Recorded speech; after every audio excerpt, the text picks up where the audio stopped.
आदाब, आप देख रहे हैं पहली खबर। मैं हूं आपके साथ अबू हुरैरा। शुरुआत तो बड़ी खबर से करेंगे। ऑपरेशन सिंदूर के बाद जम्मू कश्मीर के उपराज्यपाल मनोज सिन्हा ने पहली बार इंटरव्यू दिया है। न्यूज 18 को दिए इंटरव्यू में मनोज सिन्हा ने पहलगाम आतंकी हमले की निंदा करते हुए कहा कि पहली बार जम्मू कश्मीर की जनता पाकिस्तान प्रायोजित आतंकवाद के खिलाफ खड़ी हुई है। न्यूज 18 के ग्रुप एडिटर ब्रजेश सिंह से बात करते हुए उपराज्यपाल ने कहा कि सभी पर्यटन स्थलों पर सुरक्षा कड़ी है।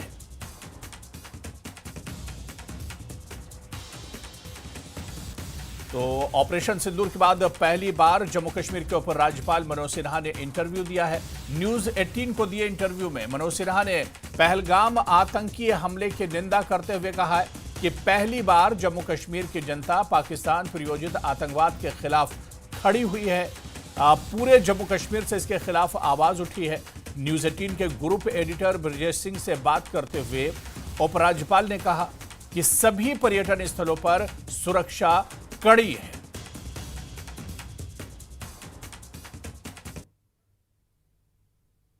जब पहलगाम की घटना हुई और उसके बाद ऑपरेशन सिंदूर हुआ, देश में लोगों के मन में एक जम्मू कश्मीर को लेकर डर बैठ गया कि जाना चाहिए या नहीं जाना चाहिए।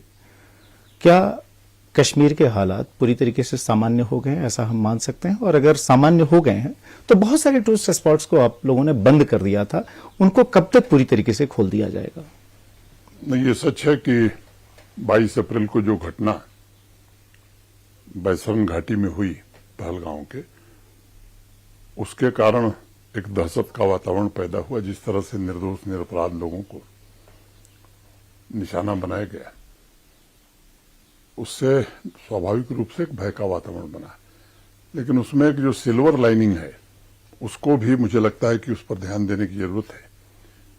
शायद 50 वर्षों में पहली बार जम्मू कश्मीर की आवाम स्वतः स्फूर्त स्पॉन्टेनियस जिस तरह से आतंकवाद और खासतौर से पाकिस्तान समर्थित आतंकवाद के खिलाफ उठ के खड़ा हुआ है, इसे मैं बहुत शुभ संकेत मानता हूं।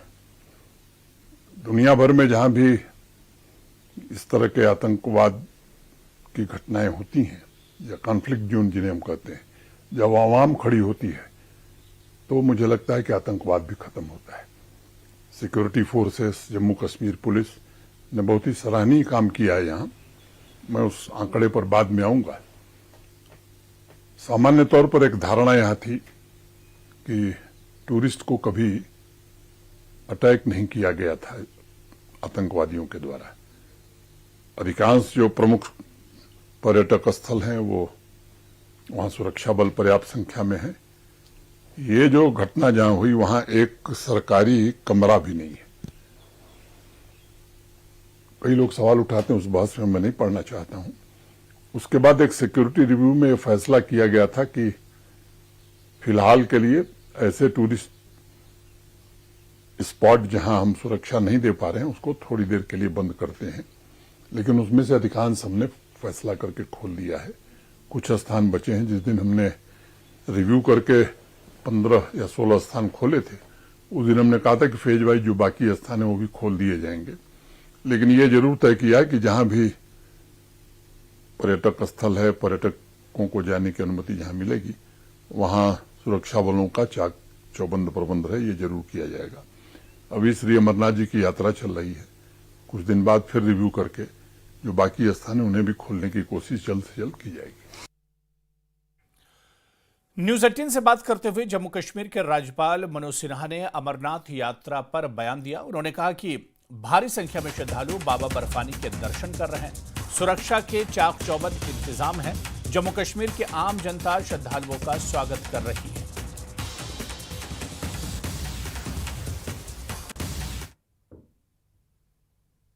अपने श्री अमरनाथ जी की यात्रा की बात की, माना तो ये गया कि शायद इस बार जो श्रद्धालु है वो बहुत कम तादाद में आएंगे, लेकिन एक रिकॉर्ड बनता हुआ दिख रहा है। पहले 6 दिनों में ही 1 लाख से ज्यादा लोगों ने यात्रा की। फिर अगले 9 दिनों में वो आंकड़ा जो है सो 1,62,000 से भी ऊपर पहुंच गया। ये कैसे आप लोग इतना कॉन्फिडेंस दे पाए? चूंकि भय तो काफी हो गया। मैं 22 अप्रैल के पहले जो रजिस्ट्रेशन की रफ्तार थी वो गत वर्ष की तुलना में काफी ज्यादा थी। 22 अप्रैल के बाद एक बैक पंजीकरण बहुत कम हो गया। और स्वाभाविक रूप से पहलगाम की घटना का उस पर असर था। फिर धीरे धीरे वो पंजीकरण बढ़ने लगा। हमने एक उपाय ये किया था कि जिन लोगों का पंजीकरण 22 अप्रैल के पहले हुआ था उनको हमने एसएमएस कराया कि आप आ रहे हैं या नहीं आ रहे हैं, कंफर्म करिए प्लीज और आपका स्वागत है। तो उसमें से 85,000 लोगों ने रिप्लाई किया कि नहीं हम आ रहे हैं।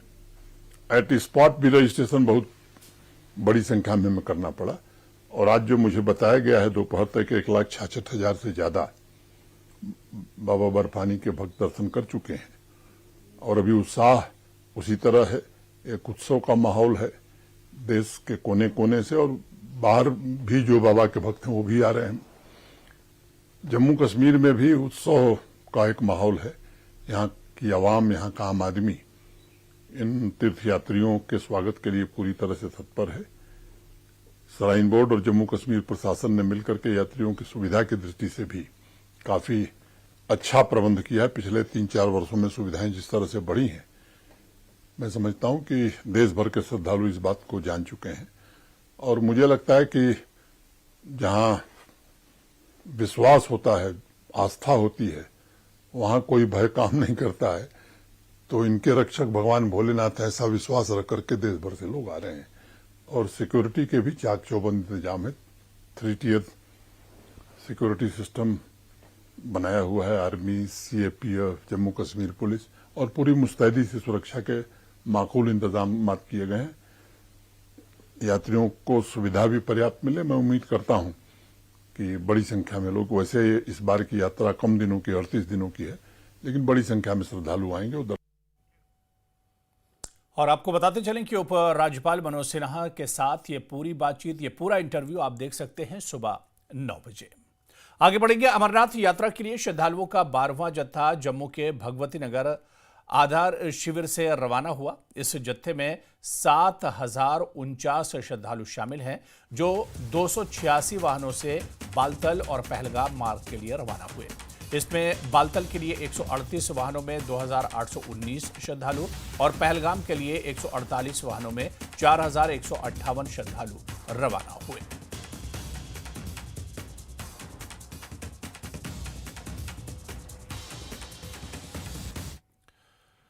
शोपियां के आर्मी गुडविल स्कूल में कार्यक्रम का आयोजन किया गया। कार्यक्रम में उपराज्यपाल मनोज सिन्हा मुख्य अतिथि के तौर पर मौजूद रहे। एलजी ने छात्रों, अभिभावकों और शिक्षकों को संबोधित किया। उन्होंने कहा कि कुछ लोग आर्मी स्कूलों को लेकर भ्रम फैलाने की कोशिश कर रहे हैं, लेकिन अब हालात बदल चुके हैं। उन्होंने कहा कि अगर एक सैनिक हमारी रक्षा कर सकता है तो हमारे बच्चे उनके स्कूलों में क्यों नहीं पढ़ सकते। उपराज्यपाल ने सेना के बलिदानों को नमन करते हुए कहा कि हमें गर्व है उन वीरों पर जो देश के लिए अपनी जान कुर्बान करते हैं।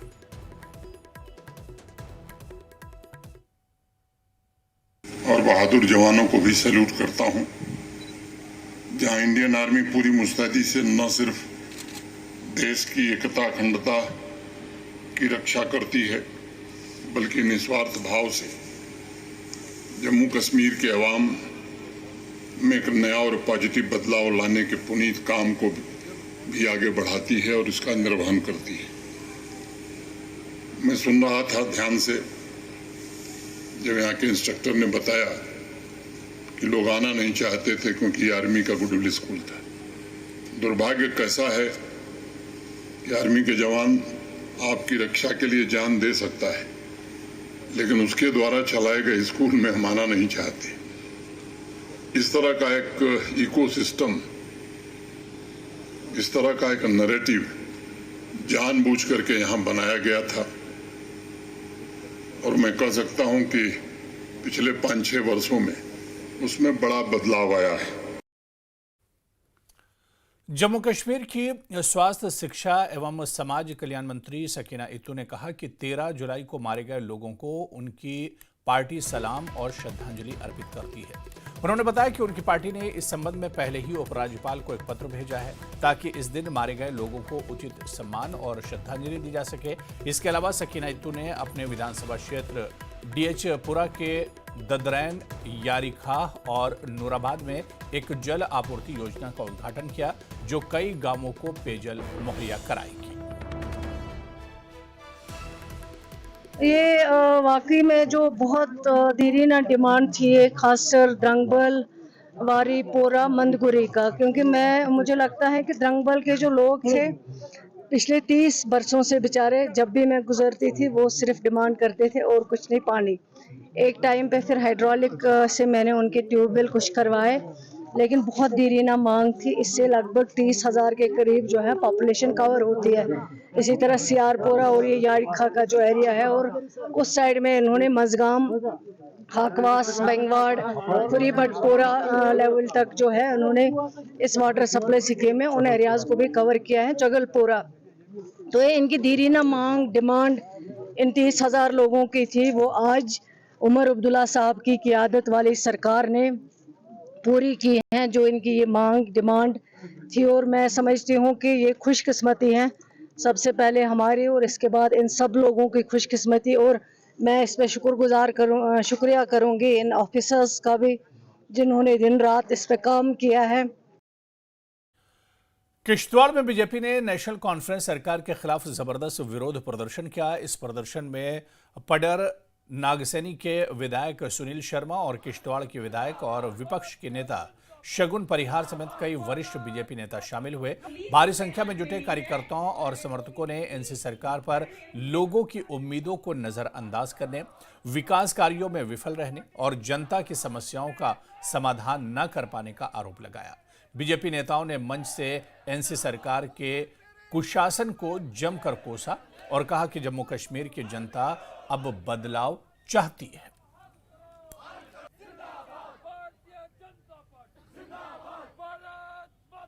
पुलिस उनके हाथ में नहीं है, और अगर वो भी दे दी जो पहले उन्होंने कर्मचारियों का मसला।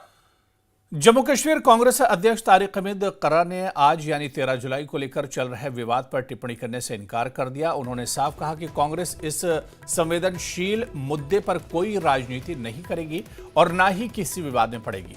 कर्रा ने एनसी और अन्य दलों के रुख को उनका व्यक्तिगत दृष्टिकोण बताया। उन्होंने दोहरी सत्ता प्रणाली को जम्मू कश्मीर के हितों के खिलाफ करार देते हुए राज्य का दर्जा तुरंत बहाल करने की मांग की। इसके साथ ही उन्होंने बीजेपी नेता शुवेंदु अधिकारी पर हमला बोलते हुए कहा कि घाटी न जाने की सलाह बेहद गैर जिम्मेदाराना है। मेरे साथ इस वक्त है जम्मू कश्मीर प्रदेश कांग्रेस कमेटी के प्रेसिडेंट तारिक हमीद कर्रा साहब, न्यूज़ 18 से बात करने के लिए आपका शुक्रिया। 13 जुलाई है कल, कश्मीर में आवाज़ें हैं मार्टियर्स डे पे छुट्टी, जम्मू की आवाज़ है ब्लैक डे, वो गद्दार थे, कोई छुट्टी नहीं होनी चाहिए ना। कांग्रेस का स्टैंड क्या है? मैं आपसे स्टैंड की बात कर रहा हूँ। मैं ये जहाँ तक किसी को नाम देने की बात है, किसी को हम शहीद कहते हैं, किसी को गद्दार कहें, तो ये मेरे ख्याल में हम लोगों का ज्यूरिस्डिक्शन नहीं है, ये लोग खुद ही फैसला करते हैं।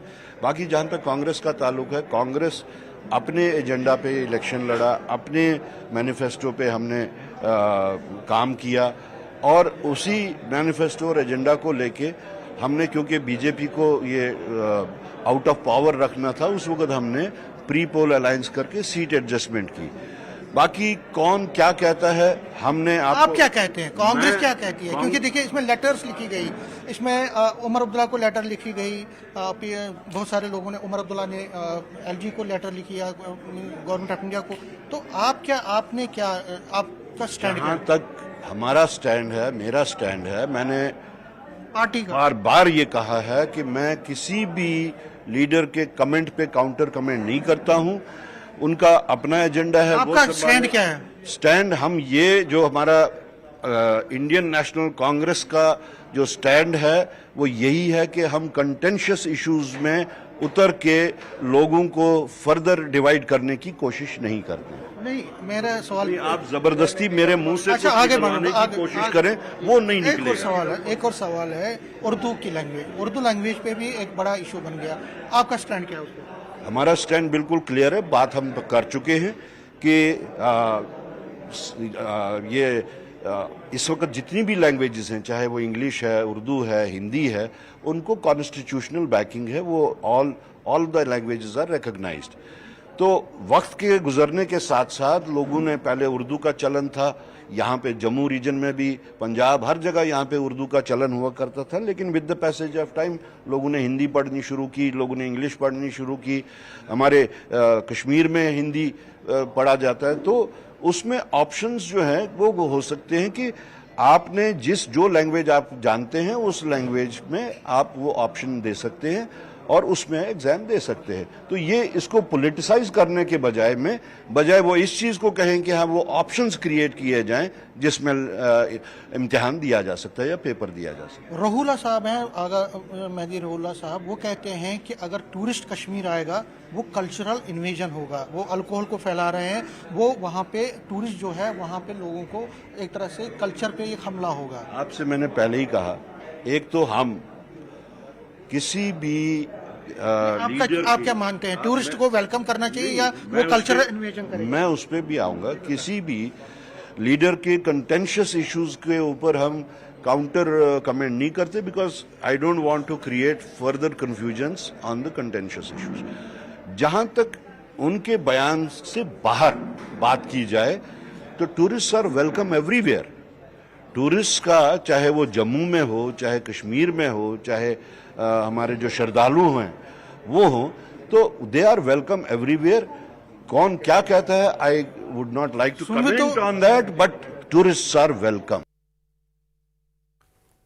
उधर नेशनल कॉन्फ्रेंस के मुख्य प्रवक्ता तनवीर सादिक ने कहा कि अगर उनकी पार्टी सत्ता में आई तो 13 जुलाई की छुट्टी को फिर से बहाल किया जाएगा।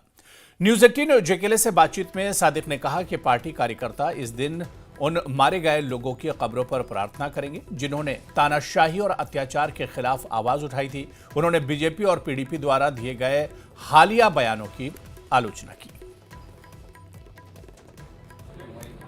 13 जुलाई के जो शहीद हैं उनके ऊपर सियासत नहीं होनी चाहिए। अफसोस होता है कि जब पीडीपी इस पे सियासत कर रही है। 13 जुलाई के शहीद हैं, उनको खराज अकीदत हम पेश करते आए हैं, करते रहेंगे और हमेशा उनको वो जो ऑनर है उनको हमेशा कश्मीर के लोगों से, नेशनल कॉन्फ्रेंस से हमेशा मिलेगा। जहाँ तक पीडीपी की बात है, मैं उनकी बात सुनूं जिन लोगों ने ऑर्डर विड्रॉ किया था नेशनल फ्लैग को वापस लेने से। अगर आपको याद होगा, मुफ्ती मोहम्मद सईद, अल्लाह ताला उनको मगफिरत करे, जब वो चीफ मिनिस्टर से उनने विड्रॉ कर दिया ऑर्डर कि सेंटिटी जो हमारे फ्लैग की होगी उसको ना मिले, तो ये आज हमें बताएंगे। और ये वही पीडीपी है जब बीजेपी के साथ ही एक भी बीजेपी का मिनिस्टर 13 जुलाई को यहाँ नहीं जाता था, तो क्या हमें ये बताएंगे। बट जो भी है, शहीदों ने हमको रास्ता दिलाया है, गाइडेंस दी है। अगर आज जम्मू कश्मीर के लोग खड़े हैं तो उनका बहुत बड़ा कंट्रीब्यूशन है और वो कंट्रीब्यूशन हम ना कभी भुला पाएंगे और ना भुलाने देंगे। हम लोग जाएंगे, कल फातिहा पढ़ेंगे, खराज अकीदत पेश करेंगे और पुरअमन तरीके से हम ये सब कुछ करना चाहते हैं। देखिए, आपकी वसादत से बड़ा मोतबाना गुजारिश करूंगा राजभवन से, अगर वो कहते हैं कि सिर्फ होम डिपार्टमेंट है और बाकी सारा जो इलेक्टेड गवर्नमेंट है, तो जो बिजनेस रूल 2 बार भेज चुके हैं वो जल्द से जल्द अप्रूव करके जो यहाँ की चुनिंदा हुकूमत है उनको भेजे, ताकि जो नॉर्मल प्रोसीजर है कहीं उसमें रुकावट ना आए और लोगों के जो मसाइल है वो हल हो जाए। रिजर्वेशन इशू कहाँ तक पहुँचा है? वो है उस, जिस तरह हमने कहा कि कैबिनेट बैठी है, वो उनने ओपिनियन लिया है, लीगल ओपिनियन। जल्द से जल्द लीगल ओपिनियन आ जाएगा, उसके बाद काम हो जाएगा। तो ये थे एनसी के चीफ स्पोक्सपर्सन तनवीर सादिक, जिन्होंने 13 जुलाई के हवाले से भी अपनी राय का इजहार किया और साथ ही साथ जो मौजूदा पॉलिटिकल सिनेरियो बना हुआ है उस पर भी उन्होंने बात की। न्यूज़ 18 के लिए अयूब खान के साथ श्रीनगर से मुदस्सर कादरी। और उधर कोलकाता से बड़ी राजनीतिक प्रतिक्रिया सामने आई है। बीजेपी नेता शुवेंदु अधिकारी के कश्मीर न जाने वाले बयान पर सफाई देते हुए पश्चिम बंगाल बीजेपी अध्यक्ष समीक भट्टाचार्य ने कहा है कि वो उनकी निजी राय थी, पार्टी का इससे कोई संबंध नहीं है। भट्टाचार्य ने कहा कि कश्मीर हमारा है, डॉक्टर श्यामा प्रसाद मुखर्जी ने इसके लिए बलिदान दिया था, हम वहां जरूर जाएंगे।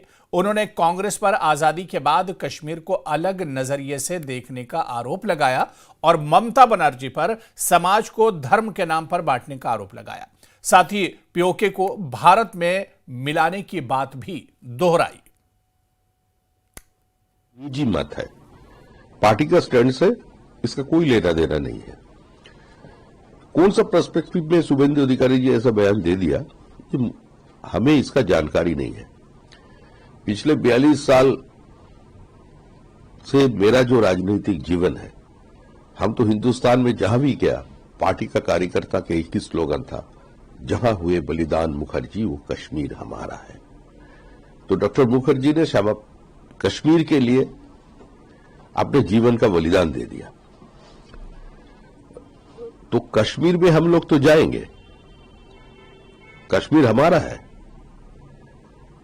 कश्मीर का साथ भारत का क्या लगाव है और कश्मीर का इतिहास क्या है, कौन से ऋषियों को जन्म दिया कश्मीर, ये सबको मालूम है। लेकिन दुर्भाग्य स्थिति यही है कि स्वतंत्रता का बाद कांग्रेस का जितना लीडरशिप था वो कश्मीर को दूसरे नजरिया से देखा है। और यहां पर रुकेंगे फिलहाल छोटे से ब्रेक के लिए।